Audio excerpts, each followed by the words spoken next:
Thank you for joining us today on Something to Think About with Pastor Mike, where the topics can range from current events, historical perspectives, practical Bible application, to whatever's on his mind today. People have stereotypes of what it means to be a Christian, and one thing's for sure, Pastor Mike loves breaking those stereotypes. Pastor Mike Hasseltine is the senior pastor of Maranatha Church with campuses in Forest Lake and Chisago, Minnesota. With over 40 years of practical pastoral ministry, Pastor Mike challenges us to be real people, loving a real God, right in the midst of all our real lives. Now, here's Pastor Mike. Hey, good morning, everybody. How are you doing? Doing great. How are you? Oh, fantastic. Wow. Hey, you know something? Our station manager is here, and I wonder if she can hear all the crackling noises and static. It's like, wow. Okay, so I think she's maybe here because she's hurt her ankle, and she can't play pickleball. You know, she can coach pickleball any day of the week. That's true, she could. Yeah. I was really harassing her as far as all of the watching of pickleball she does. Oh, yeah. Yeah, she watches it. I mean, she loves it. So, yeah, even for entertainment, she will watch it. Pretty wild. But she's here now, so now I'm feeling a little bit like I gotta be on my toes. You know? It's just the way it goes when the station manager is around. You know, you just got to kind of behave yourself. So I'm going to try to behave myself. Oh, wait a minute. No, I'm not. I'm not going to do that. You're going to give us something to think about today. Yeah, exactly. I have no doubt. You know, but her ankle is getting better. That's great. And I think it's about time she got hurt because she's hurt so many people. Oh, goodness. You know, she's hurt so many, put them almost near in the hospital from playing pickleball. This feels like a growing story, like a fishtail. Well, it can be because she's right here, so yeah, why not picking on her, just yeah. really harass her? That's for sure. So, Robin, how are you doing this morning? Good. Good? Yeah, how about you? So it's the, getting ready for Christmas, New Year's, the Christmas Eve service. Life's busy. Yeah. Life's busy for you? Yep, life's busy, and, but it's good stuff. I mean, it's all a privilege. You know, we got to go last night to the theater in St. Croix Falls, the Festival Theater. They have opened up the new theater building. It has been under construction for a really long time, and it's a magnificent historical building, and they've done a really great job. But last night was the Christmas Carol, and one of my brother-in-laws was in the play. Leif. Oh, no kidding. Yeah, and so just so fun to see this So Christmas Carol, Scrooge, the story of Scrooge, yeah. Yeah. So, out of curiosity, what character did he play? I don't know the name of the character. Yeah, it's just a character? He was a character, and he And is he a character? He is a character. Is he a character? He's definitely on the extrovert scale, that's right. Oh my gosh, That's wild. So is he Arnie's younger brother? Or Yes. A younger brother? Yeah. Okay. Yeah. And he likes drama. Does your husband like drama? He enjoys watching it. Because he watches you come home every night. Wow. Wow. Was the there drama. a bus that just went by right under the bus? Goodness. Okay. I'm just calibrating to what kind of day we're going to have. Right. Here we go. Batten down the hatches. No, I'm just kidding. That's funny.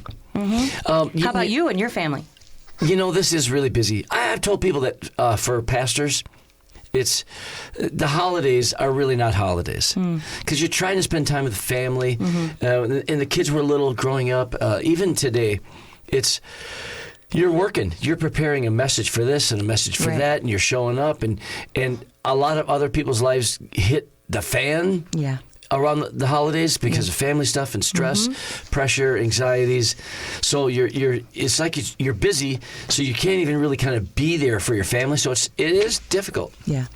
One of the things that I've appreciated, I think I've mentioned this before, but your wife, our Pastor Orlean, one of the executive pastors here, with her focus on Wednesday evenings, she's taken us through an Advent focus for many years now. Yep, she has. And that I get in the middle of everybody's busy season, it's almost like this clarion bell. Very clear, not intrusive, but keep the main thing the main thing. Keep the main thing the main thing. And, I mean, really, truthfully, we are the designers of the busy of our life. I agree. To a point. To a point. I mean, things got to happen. Things have to happen. Sunday is going to come, and I got to preach. That's true. I mean, so it's right. Yeah, life is busy. Man, years ago, I think his name was Gordon MacDonald, wrote a book called Margins. Oh, that was Richard Swenson. Was it really? It was. Okay. Yep. Well, great memory. Yeah. God, you're so dang smart. No. Okay, so Gordon MacDonald is a different author, but yeah. Yeah. He's written several books. I can't remember any of them right now because I got that one wrong already. But I remember in that book he talks about in the introduction he talks about dust balls, dust bunnies under your bed and stuff, and he talks about how. You don't really aware that they're accumulating and they're getting there, and finally you reach underneath there to clean, and you go, oh my gosh, how'd these all get here? And that was a metaphor for our life. Yeah. Our life is so busy that dust balls form in our life, and we're not really even aware of it. That's really true. So you need to create and make margins in your life. Well, and if you're not going to do it, it's not going to get done. It's not going to get done. I mean, I appreciate that component. It's hard to do. It's really hard to do. It's simple, as we learned with Pastor Ben. It's simple, but it's not easy. Not easy. I remember back in the day when Orlean, was a volunteer at church. She didn't work, wasn't on the payroll, that kind of thing. And I would tell her, hey, I'm gonna try to be home by 6. Well, 8:30 would roll around and I'd show up, and it was like that often, unfortunately. And then when she started, kids were growing, gone, and she now was actually working officially, for the church.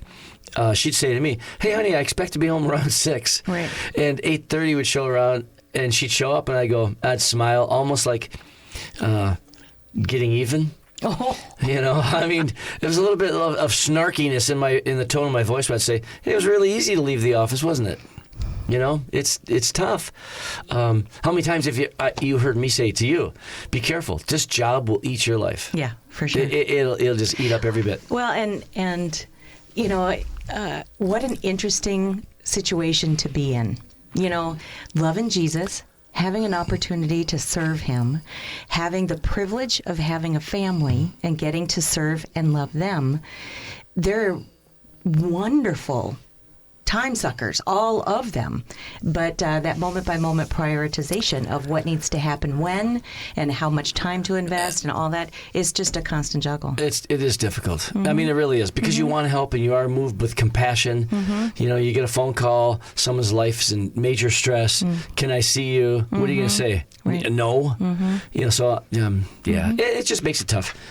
But as the kids have gotten older, I thought it would get a lot easier. And it's gotten a little easier, not a lot.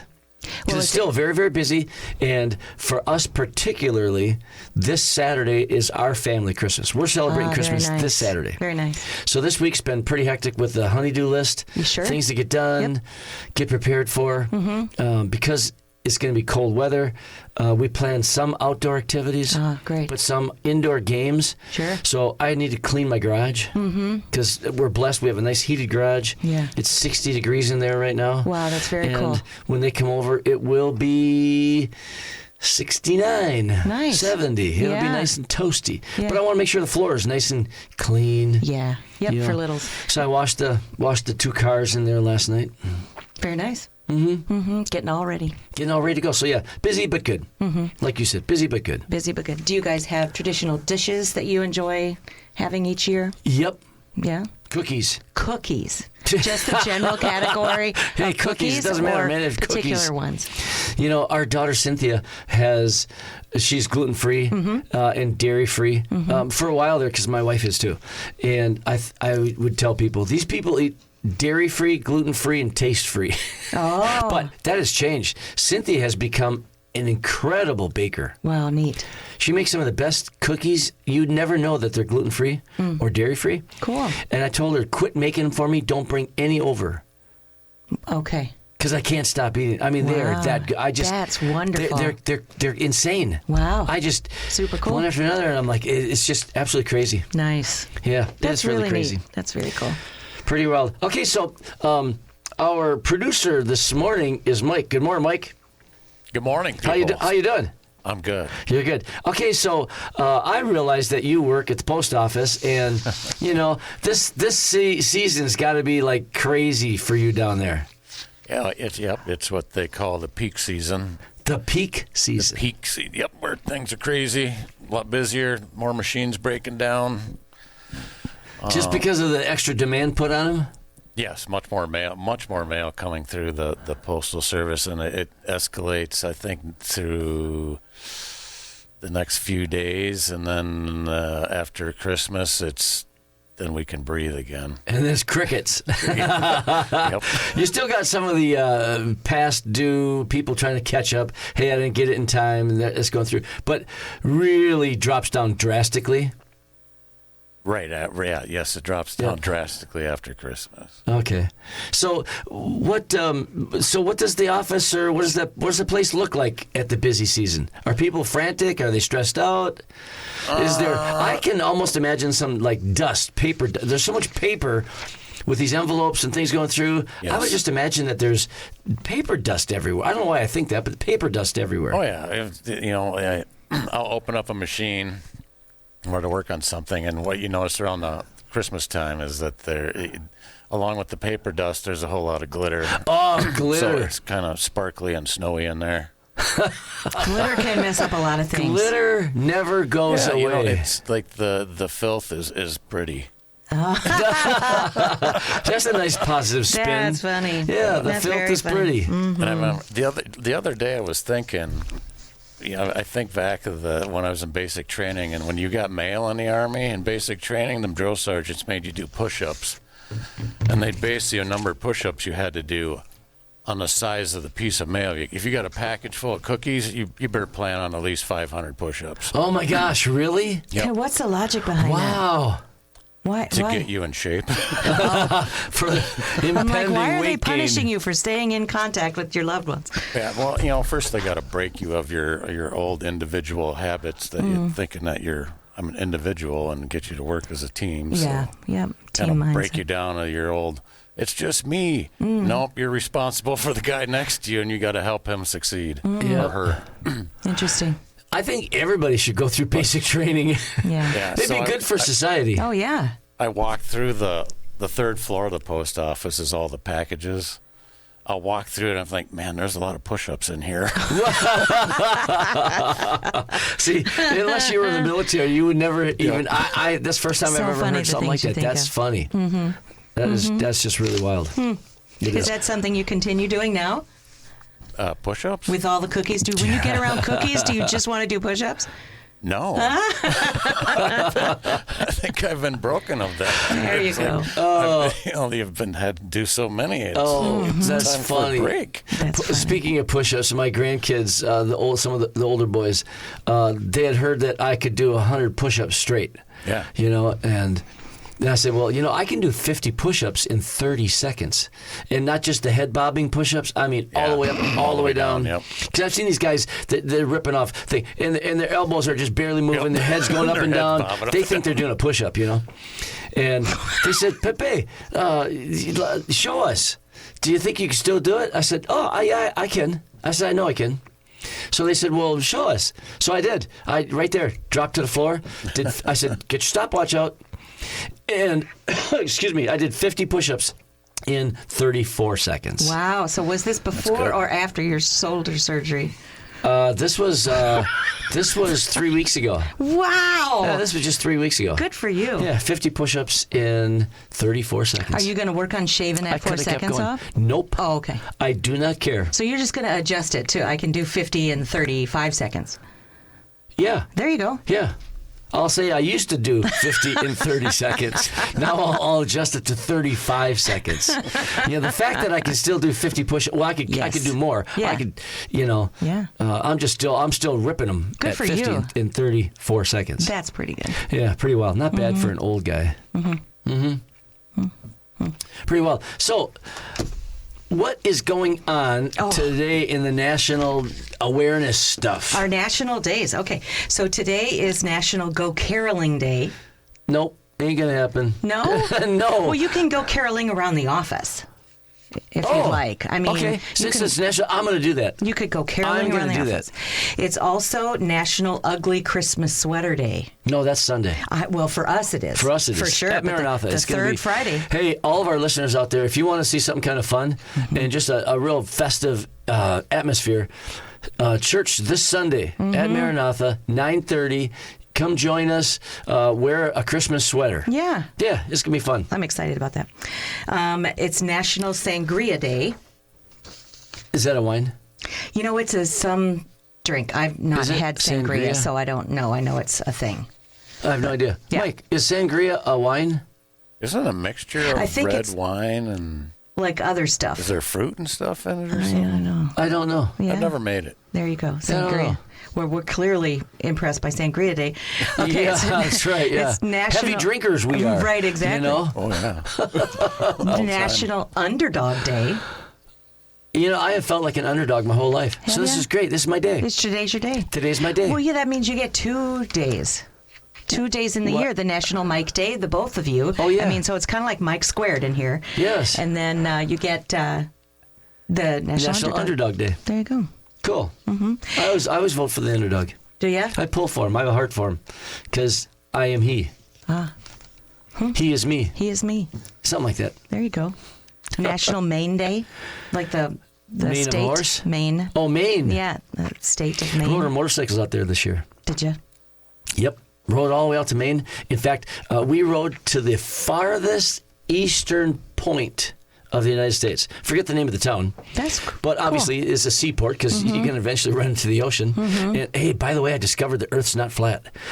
Anyway, so we go out there and we had lunch. It was the best lunch. Oh, it was hilarious. Okay, so Steve, we're sitting around there, and you know Steve, Fick, and he ordered a bowl of this clam chowder.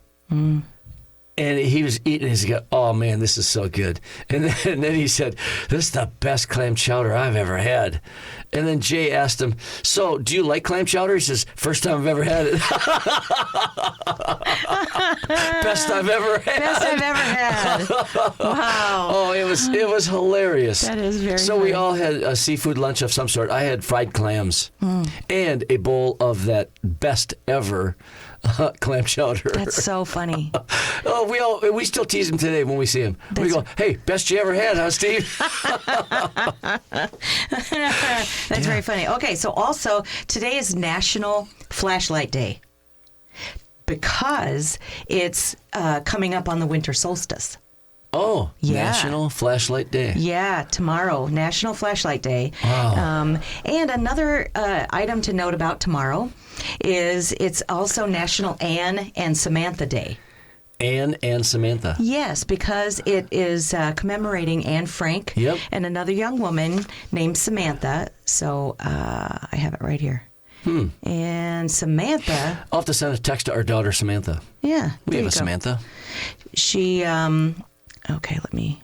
she's the daughter of an instructor of college literature and a social worker. She was 10 years old, and she sought to understand the Cold War between the United States and Russia, so she wrote a letter to the Soviet leader, Yuri Andropov.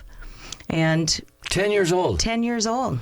Wow. That's Anyway. a bold move. So, yeah, I mean, interesting. That's that, incredible. yeah, so you just never know. We've got some really interesting days. Days. We really do. There's So all kinds of I stuff. have to call my daughter Samantha, and then I have to sing up and down Office Row Yep, to go caroling. there you go. Stuff to remember. Yeah, and then tomorrow is the winter solstice you mentioned. Yep. And Wow, don't yes. forget Tuesday. It might be Christmas Eve, but it's also National Eggnog Day. Who cares?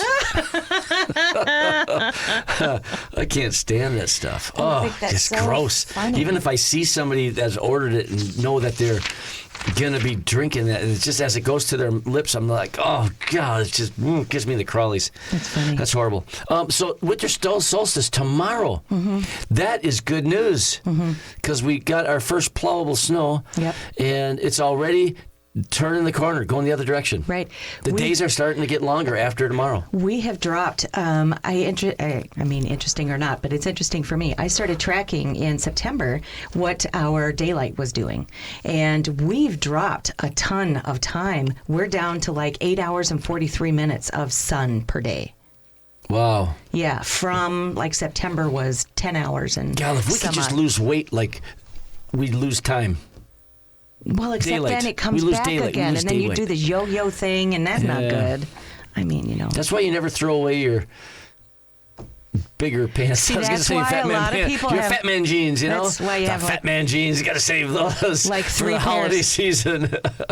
3 sizes in every closet. Oh, is that what? Oh, yeah.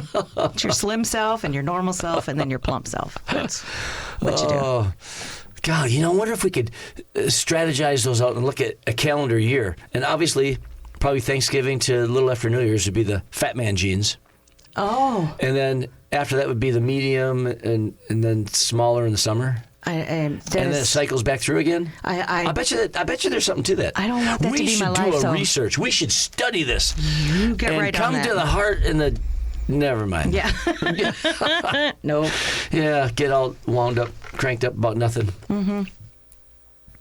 Yeah. So far, this whole morning show has been a whole lot about nothing. There are those days. There are What those is days. it, the I was up Seinfeld show? way too late last night. Were you? Yeah, I was. I was just way too late. And then up early for Bible study. Yep. How was Bible study today? Oh, Bible study is fantastic every time. Seriously, it is just, I feel bad for the guys who miss it. Mike. Oops. Yeah, oops. That's early. I work a late shift. Yeah, I know. But we did move it earlier so that guys who got to get to work can come. And man, we've had, numbers of 31 That's great. because we've moved the time up to 6 instead of 7. So yeah, this Bible study that I lead, I have led this for over 44 years. That's really cool. For 44 years, led a Friday morning Bible study, 6 o'clock in the morning. That's just incredible. It is. Yeah, it means I'm old. And determined. And committed. I am committed. There's Yep. no doubt about that. Yep. I'm committed till the last breath. Yep. And you know what I think about often is I just think about the faithfulness of God. When He called me that day and He told me, He says, I'm going to provide for you. He has. He said, I'm going to speak through you. And He has. I am amazed sometimes the things that come out of my mouth, both good and bad. Sure. And when I think about the bad, I know that's just me. But when the good does, I go, God is good. Oh, amen. It says God is good. Yeah, I told him that nobody likes pastors. Nobody likes those guys. And I found it to be true in a lot of ways. Christians don't like him because they nitpick every single thing. Like living in a fishbowl. Well, his car's too nice. His car's not nice enough. His clothes are really nice. Oh, he doesn't dress up enough. He talks about himself too much. Oh, he doesn't talk enough about himself. He preaches too long. Oh, he preaches too short. You can't make him happy. I've noticed that at weddings, I noticed in the early days, people would wait for me to leave, during the reception, because they felt bad about some of their actions were going to be, and they were kind of anxious for me to leave. And that's what I mean. So nobody likes those guys. The non-Christians, treat you like you're a great moralist. And how many times I've come into a group of people and I'm talking to them, and I know that they're eventually going to find out what I do. Then they're going to feel bad for their language. And I always will, once that happens, I always correct them and say, hey, listen, don't worry about your language. I've heard that before. And besides that, don't make me your moral judge. Right. If God didn't hear you, I'm not going to tell him. There you go. I'm not going to tell on you. So it's this idea that you can't make anybody happy. But I've been blessed. I've been blessed with some good friends. Yeah. So it's not true that nobody likes you. That's good. Usually people and my job is no different than anybody else. People like you until they stop liking you. Right. Just the way it goes. Yep. And that's how that goes. Sometimes we make it easy for people not to like us. Oh, it's really wild. Well, I'll tell you what, we'll probably try to get on a more positive subject when we come back. Right Awesome. after this break. You're listening to Something to Think About with me, Pastor Mike, a production of WAJC, Your Life Radio on 88.1 and 91.7 FM. We'd love to hear from you. If you have questions or comments about today's show, email us at wajc@yourliferadio.com. If you're ever in the Forest Lake area, I'd love to personally invite you to join us for a Sunday morning service at 9:30 a.m. or Wednesday evenings at 6:30 p.m. There's something for everyone. Something to Think About with Pastor Mike is a production of WAJC Your Life Radio, which is owned and operated by Maranatha Assembly of God in Forest Lake, Minnesota. You can find more information on the web at realchurch.org. Now, back to Something to Think About. Okay, so we are back, and it is good to have all of you who are listening, tuning in. I want to encourage you, spread the word. If you like it, if you don't, spread the word anyway. Tell people to tune in to 88.1 and 91.7 WHAC Your Life Radio. And we have some more programming coming up, live programming. Pastor Bill is going to be here doing his own show. That'd be great. It's going to be really cool. And we hope to have some of our very own people in music from them right here on the radio. Other So great ideas in the chute. it's really cool. As far as calendar, man, we have this Sunday, we already mentioned it, December 22nd, we have our Christmas Sweater Sunday. It can be, we always used to say ugly sweater. Right. It doesn't matter. Just wear a Christmas sweater. Right. Ugly, cute, Right. handsome. It makes me wonder, okay, so how many people out there, how many Christians out there are going, you can do that in a church? You can have fun like that in a church? I mean, just the mindset of, ooh, can you really do that? That close to Christmas and it's not sacrilege? Yeah, shake it off. Yeah, shake it let's off. have That's some right. fun Exactly. with God. Yeah. Have some fun. I've come that you might have a life. We do God no favor when we do not have joy. Yeah. It's one of the fruits of the Spirit. Love, joy. Man, most Christians, that does not illustrate, their life. In fact, bouncing on that idea, I was on the calendar, the schedule. I'll come back to that. But this morning at Bible study, we're in 1 Peter. And it talks about, resisting the devil, and he will flee from you. You'll be sober, be vigilant. Your enemy, the devil, goes around as a roaring lion. I'm trying to turn there as I'm talking. He goes around as a roaring lion, seeking someone to devour. I'm going to get to it. Here we go. 1 Peter. Man, oh man. You're doing the high-tech way. Verse 9 of chapter 5, 1 Peter, says, resist him steadfast in the faith, knowing that the same suffering is happening all around the world. But in verse 8, it says, be sober, be vigilant, because your adversary, the devil, walks about like a roaring lion, seeking whom he may devour. And I asked the question when we first started Bible study this morning. I said, do you think, in the New Testament, you see Jesus casting demons out quite a bit? I mean, his interaction with demon-possessed people and spirits was pretty prevalent. So I asked the question, do you think the devil is just as active today as he was then? It was amazing, the response. All the guys right away go, more, The Bible indicates that he knows his time is short, and he's actually more so. I said, if that's true, and I believe it is, how come we don't have a mindset more often when we leave the house, we are in spiritual warfare? We have all this Bible knowledge in our head, but when somebody cuts us off or somebody irritates us, somebody we're going to get in an argument with, somebody says something stupid, and we want to respond in our flesh, it would be well for us to realize, something? It's a spiritual world we live in. Is there a spirit here that's causing this situation, this disunity, this chaos, this anger, this whatever? But where I was going with that was this phrase. He says, seeking whom he may devour. Yeah. And I had said, and what got me on this just now is, again, this idea that our witness, having joy in a church, having fun. Here's the deal that came out this morning. As I was talking, I said, you guys, there is no way the devil's even going to try to have you give up the faith. You know too much. Yeah.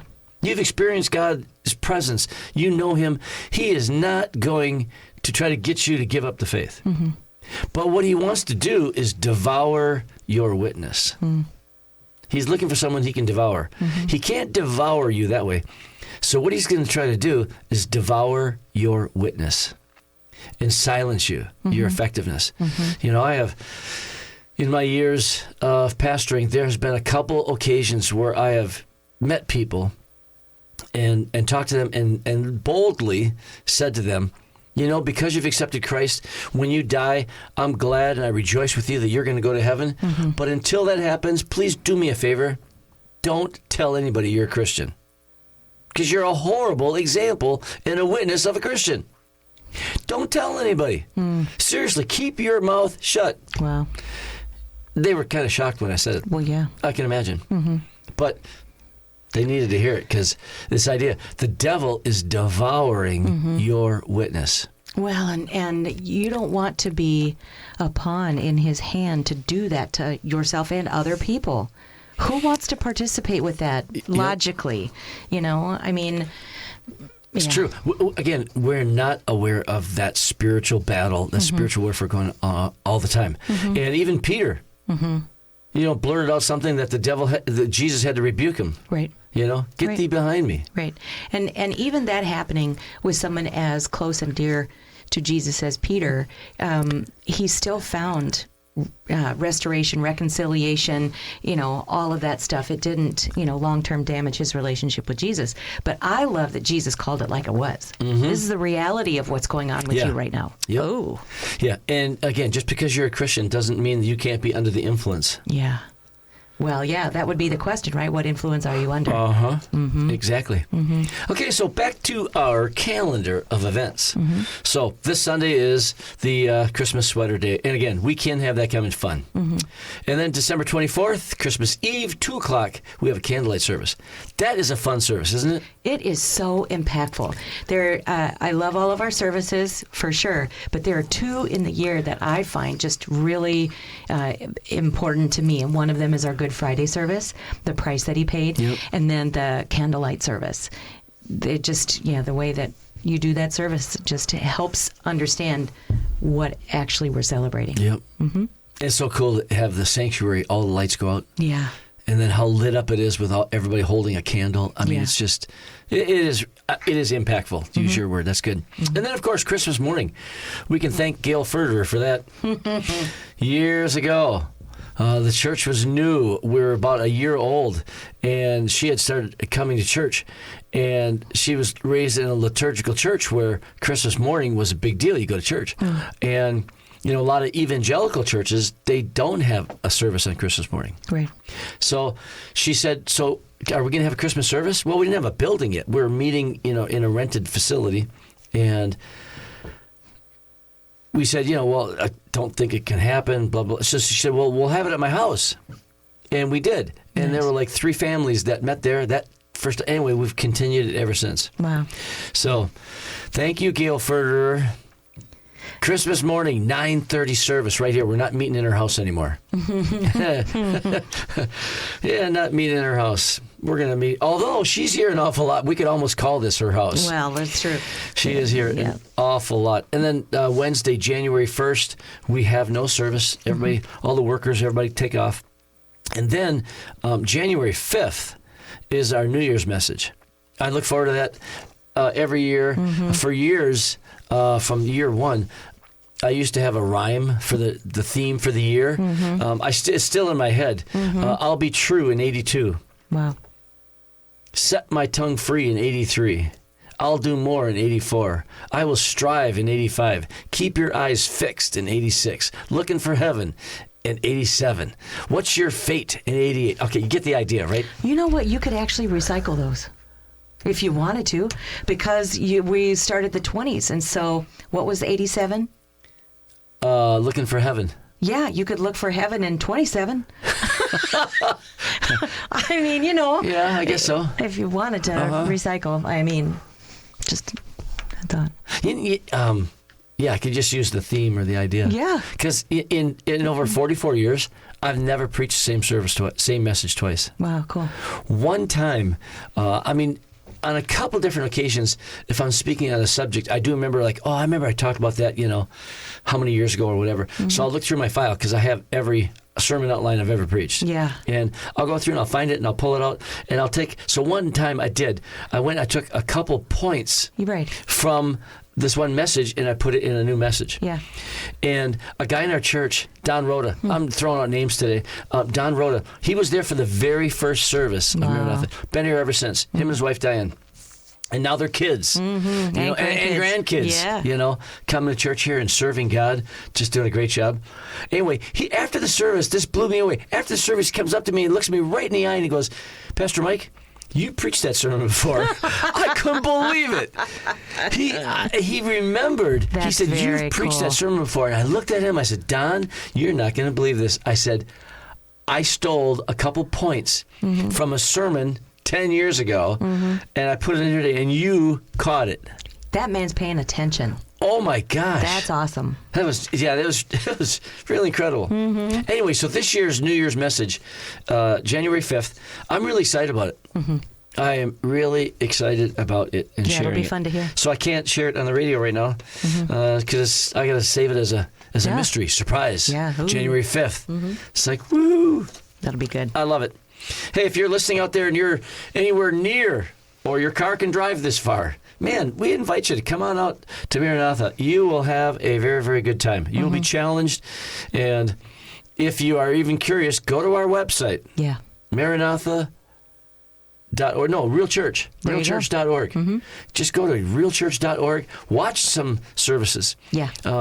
This day and age, some people feel like they get to know you because they've dated you online for a while. Yeah, that's true. You know, I remember this was about a year ago. This lady comes up to me and she goes, "It's so nice to see you in person." She said, "I feel like I know you." And I looked at her and I thought, that was a strange greeting. And I said, well, what do you mean? She says, "I've been watching you for the last 6 months. Wonderful. Every Sunday I've been watching you online." That's great. That's great. It is, yeah, it's pretty wild. Yeah. It is, yeah, really, it's the way it goes. Kind of crazy. So, Christmas. You know, the idea of Christmas should be a big deal. Talking about this idea of, you know, people, it's easy to become a humbugger and be down and out and kind of frustrated with our society because it's so commercialized and all that. I'm trying to look for something here. I'm going to, I know, I'm looking in the wrong place. Oh, batting 1,000 here. That's okay. There we go. I'm still at the wrong place. I'm sorry for this. All the listeners out there. The idea of Christmas, I'm trying to instill everybody else around me to make a big deal out of Christmas. Think about it. God so loved the world that he gave his only son. For all have sinned and fallen short of the glory of God. And the wages of that sin is death. And the idea that, you know, Hallmark says that, we have the real meaning of Christmas, or some Christmas special, or some Christmas concert. We're gonna talk about the real meaning of Christmas. It's about giving. Or the real meaning of Christmas. It's about family. It's about love. It's, you know, all these things. And I just kind of laugh inside myself and I go, you don't get it. Unless you understand that Christmas is about salvation. That's a strong word. It's a great word, though. You know, he came to save us from our sins. Salvation is what Christmas is all about. Yeah. So when people say, well, this is what Christmas is all about, I go, hogwash. Bah, humbug. You know? No, it's not about that. And so very few people, even Christians, really nail it on the head. So when I think about Christmas, I keep thinking that we as Christians should stay focused. I mean, you're going to celebrate Christmas, you know, you need to stay focused. Well, there's a lot competing for your attention, that's for sure. It's easy to get distracted. Lots of shiny things. Yeah, in fact, I'm having a problem with shiny things right now. Again, this is ridiculous. Yeah, oh gosh. We need to stay focused. Otherwise, we get so sidetracked so easily. We need to stay focused. What is the reason for the season? What is the true, real reason? Otherwise, we're running around out there and we're stressed out just like everybody else. The reason why we give gifts is because we're signifying, or we're trying to copy and keep alive the fact that Christmas is a gift. We receive Jesus Christ, the greatest gift ever given. In the passage of Romans, chapter 5, like 11 and then 15 through 18, the word gift, referring to Jesus, is said 6 times. So we need to stay focused, and we need to receive the gift. Because just because a gift is out there doesn't mean you've embraced it. Exactly. I can hand it right to you, and unless you take it, it's really not yours. It got your name all over it. And the name of Jesus is out there and available for everybody. He offers himself. For God so loved all the world. Yeah. And whosoever means everyone. Right. The availability of the gift of Jesus Christ. To all who received him, to them he gave the power to become children of God. So it's receiving him. Then another reminder, a good thing to take care of and be aware of is don't go into debt.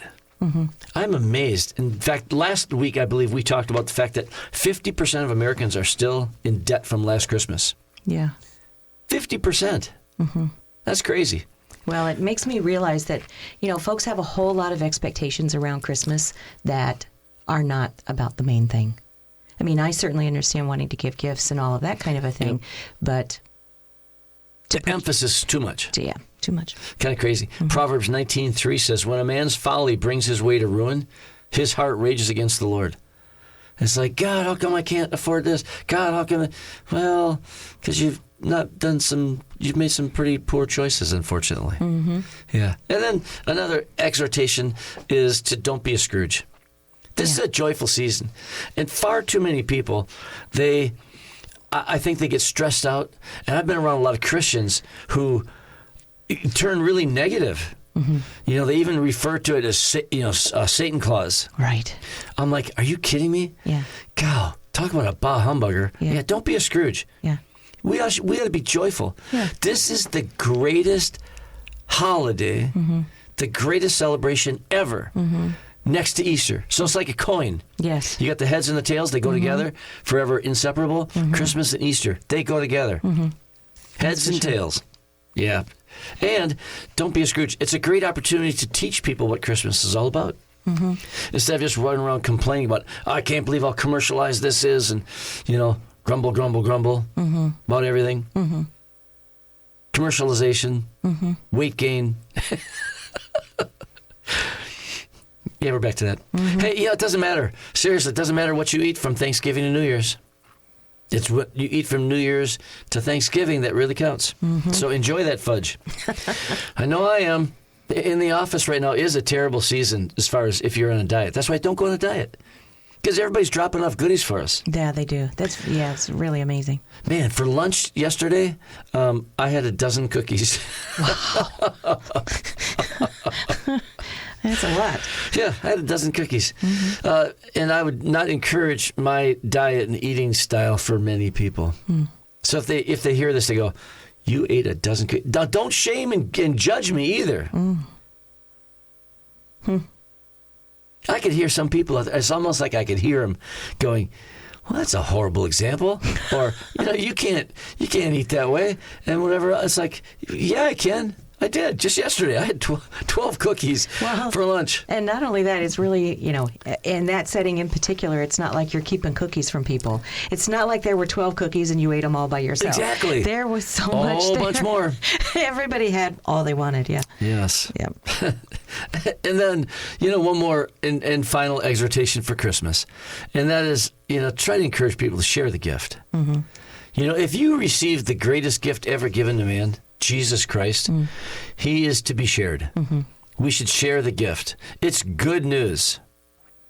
Isaiah said it'd be good news for all people, to all generations. Well, and I think about the attitude with which we share a gift. I mean, this goes into what it is you're talking about with the bah humbug and don't be the Scrooge and all that kind of stuff. It's like, somebody can give you a gift. It can be the best gift in the whole world. But if they give it to you like they're mad at you, God, you're pretty stupid for not already understanding this. Jeez. No, for goodness sake, people, settle down. Tell them about Jesus. And exactly. Yeah, again, until the Holy Spirit opened, our eyes and lifted the veil from us, right. We were just like that. Yeah. And again, go back to the very beginning that we talked about spiritual forces. Demons. Watch out! They're trying to devour you, your witness. Yeah. To realize that, we were under that same spell. Right. Yeah. Until Jesus came along. We were just like that. So why don't be angry at them? Be angry at the spiritual force. Right. The devil who steals, kills, and destroys from people. Yep. And keep that in the focus that we are in a spiritual battle. It's a spiritual world we live in. Yeah. We wrestle not against flesh and blood. Don't be mad at the person. They don't know any better. They don't know Jesus. Right. Or, I mean, there is a reason why he rescues. He rescues, he redeems, he set us free. He delivers. He delivers. I mean, when we are locked in sin, praise the Lord that he can free us from that. You know, it doesn't make you stupid or something because you're not freeing yourself. You don't know what you don't know. You don't know, and you can't give yourself a revelation. But, I mean, you can certainly open the door and invite Jesus to come in, and he can bless you with that. And there's why I think we should be, as Christians, the most joyful, the most positive, upbeat at this time of year. Well, and you think about it, it's a big deal. It is a big deal. Jesus came into the world. And I can hear people, Pastor Mike, going, okay, well, then doesn't this just become then another place of performance-based acceptance? You're telling me I need to have joy, and I don't feel joy. I feel this. I got this going on. How does someone get from all the pressure that they're feeling to the joy of the Lord? It really comes, for me, again, it's simple. May not be easy, but it's simple. It's your focus. Your attitude, your focus is, it's Jesus' birthday. So, as I shared last week when our kids were little, we didn't spend a lot of money on Christmas for them. Their birthdays were a bigger deal, but actual Christmas, no, it was it wasn't a chore or a penalty for our kids growing up in our house.